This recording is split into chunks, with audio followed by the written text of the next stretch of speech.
আসসালামু আলাইকুম রহমতুল্লাহ। আজকে পবিত্র জুম্মার দিন। তো আমি কিছুদিন ধরে ভাবছিলাম যে আমি ইউরোপীয় হার্টজ কটনিক্সের ভিডিও বানাবো।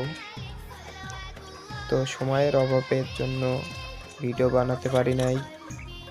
তো আজকে একটু সময় পেয়েছি, এর জন্য আমার ইউরোপীয় হার্টজ কটনিক্স কোয়েল পাখিগুলো খাঁচা থেকে বাইরে ছেড়ে দেখছিলাম যে তারা কি উঠতে পারে নাকি।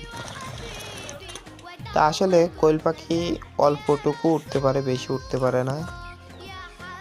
আপনারা যারা ইউরোপীয় হার্টজ কটনিক্স পুষতে চান বাড়িতে ছেড়ে, তো পুষতে পারবেন ইনশাল্লাহ। আপনারা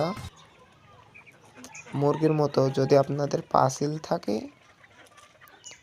দেওয়াল থাকে, তাহলে আপনারা পুষতে পারবেন। আর তাছাড়া খাঁচায়ও আপনারা পুষতে পারবেন এই কোয়েল পাখিটি। এই কোয়েল পাখিটি মাংসের জন্য জনপ্রিয়।